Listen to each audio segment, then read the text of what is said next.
Mga kaparokya, ano na naman kaya ang masasabi dito? Or ano kaya ang sasabihin ng mga kritiko ng butihing Mayor Vico Soto sa panibagong proyekto o programa na po pwedeng maihandog po ng lungsod ng Pasig led by Mayor Vico Soto sa kanyang mga constituent?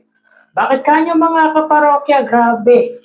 Pati mga banyaga ay tiwalang-tiwala nga po. Biruin nyo mga kaparokya, handang makipag-partnership ang mga foreign national sa lungsod ng Pasig dahil nga po sa tiwala nila sa namumuno nga po dito. Well, sino ba naman ang hindi magtitiwala sa mabuting paggugobyerno at pagiging mapagmahal at maalalahanin nito? Most trusted public official or public servant na po kung maituturing ng nakararami. Malamang sa malamang, yung mga kritiko ng butihing mayor ay inggit na naman at kung ano-ano na naman po ang sasabihin. At yun nga po mga kaparokya, nakipag-partnership nga po ang mga banyaga or foreign national na kung saan mga kaparokya ay buong pagmamalaki nga po na inihayag or ipinaalam ng punong lungsod na magkakaroon niya po ng munting pabahay, kumbaga alternative or temporary shelter. So biruin nyo mga kaparokya, nag-invest nga po ang City Government of Pasig ng dekalidad na munting tahanan na gawa nga po sa plastic para po may matuluyan ang mga informal settler na gagawan nga po ng pabahay ng lungsod ng Pasig, led by Mayor Vico Soto. So basahin natin mga kaparokya yung post na ito ni Mayor Vico Soto. Baka magulat kayo na gawa sa recycled plastic ang sample transition housing unit na ito. An innovative and sustainable solution designed by Evergreen Labs can be constructed in 2 weeks, matibay pa. So sa loob ng 2 linggo mga kaparokya ay magagawa na po kaagad yung recycled plastic house or pansamantalang matutulian ng mga informal settler na gagawa nga po ng pabahay ng nasabing lungsod. At ginarantiya ng buting Mayor Vico na matibay po. Ito po mga kaparokya ay temporary shelter na matutuloyan ng mga ginagawa niya po ng pabahay ng lungsod ng Pasig. If I'm not mistaken mga kaparokya, kung maliman po ako, please pakitama po ko. Libo-libo na ang mga na-awardan nating lote sa mga pamilya Pasigueño. Pero alam din natin may mga lugar sa ating lungsod na kailangan din talagang i-upgrade. This modular model may prove to be key as we upgrade communities by serving as good temporary housing units while the community's original areas undergo infrastructure work. Thank you for partnership and presence this morning, Nordic Council of Ministries. So, ito po ay mula sa bansang Sweden, yung mga ambassador sa Sweden. So, pati mga banyaga ay talagang tiwala nga po sa mga namumuno sa lungsod niya po ng Pasig. At kung makikita natin mga kaparokya yung temporary house na matutuloyan ng mga gagawa niya po ng bahay o pabahay ng lungsod ng Pasig ay very convenient naman po at ginarantiya nga po ng butihing mayor na matibay po ang pagkakagawa nga po sa plastic o recycled plastic na pabahay. So dito mo talaga makikita mga kaparokya yung husay at galing talaga sa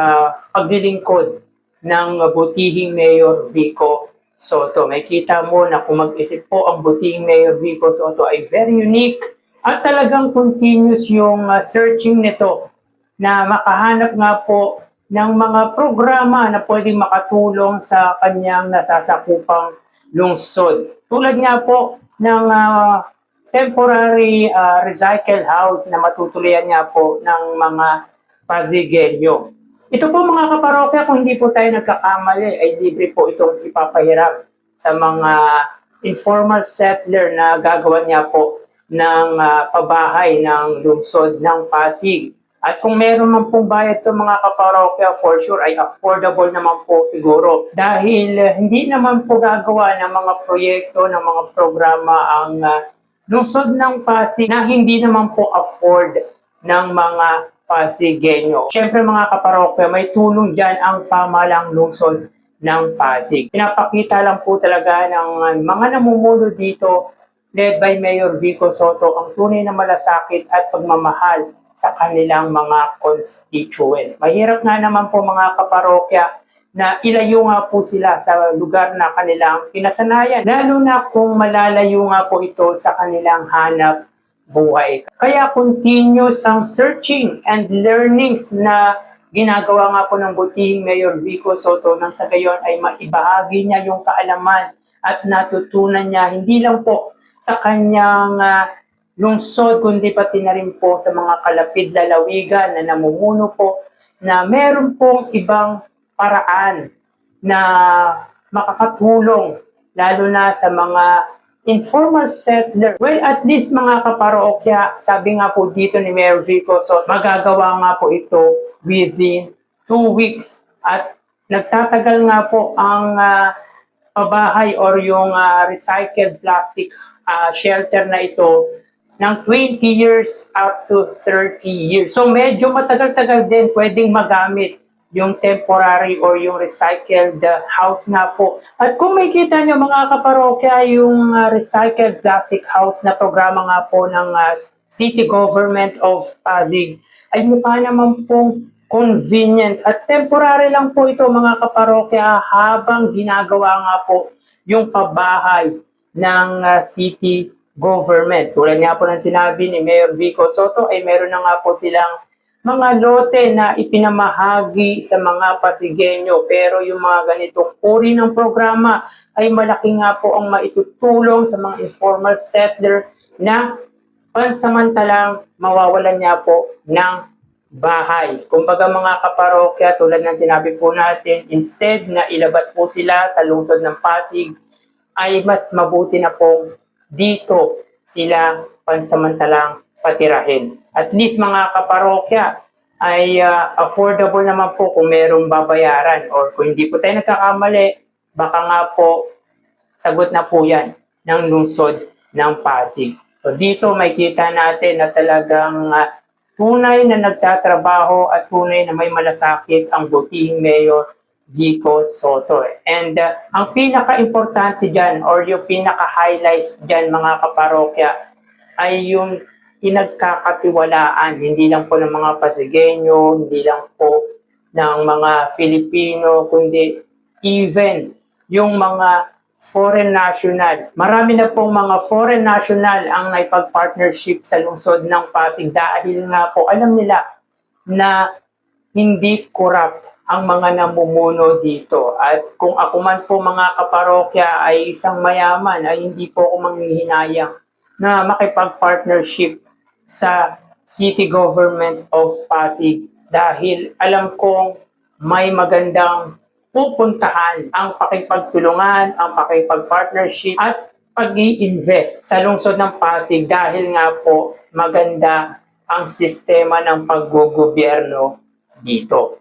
So yan ang nagagawa kapag hindi nga po corrupt, kapag transparent ang leader. So tahimik po si Mayor Vico Soto sa usaping national issue. Ito po ang tunay na good governance, hindi yung fake na good governance na akala mo talaga ay may nagawa sa bansang Pilipinas.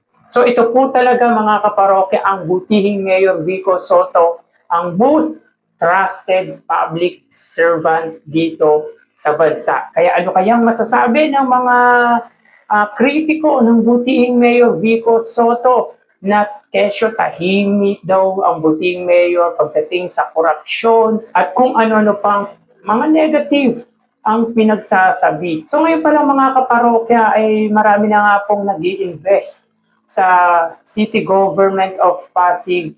How much more pa kaya kung maging Pangulo nga po siya ng ating bansa. Ito yung tunay na may malasakit at pagmamahal sa bansang Pilipinas, sa kanyang mga mamayan at sa mga Pilipino. Kaya yung mga kumakalaban ay pilit na ginigiba ang kredibilidad ng butihing Mayor Vico Soto. Subalit hindi nila basta-basta magigiba ang tiwala at pagmamahal na binibigay nga po ng mga Pasigueño. Hindi lang po ng mga Pasigueño, even ng mga mamayang Filipino sa butihing Mayor Vico Soto. Sapagkat tunay na may malasakit, tunay na may pagmamahal, at higit sa lahat, proven and tested na talagang nagtatrabaho para sa kapakanan ng kanyang mga mamamayan. So para sa akin, great achievement na naman ito.